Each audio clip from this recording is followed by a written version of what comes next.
ណែប្របងចេញទៅណារៀនសង្ហាថាថាទេកូនចៅអ្នកណាគេបានជាប្រសាសាដំឡើងឆ្នាំ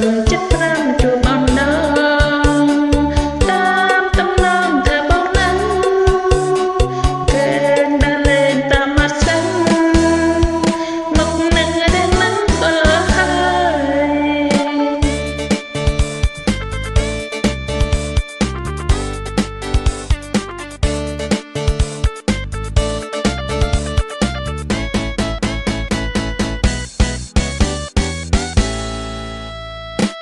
យេកំឡុងនេះ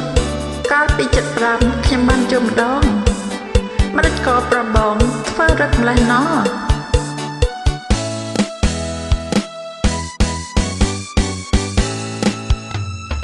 ណែប្របងមកខាងណាអូនឆ្លាតច្បាស់ណែលន់ឡើចេញមកតតាមអូនផងម្ដេចក៏ប្របងឆាប់ផ្លេចណាណែកំឡោះឆ្នាំ83ខានឆៃចេះកាច់ទេមិនពួកខ្ញុំសំសំណាតែដើមកាច់រៀងមកស្អី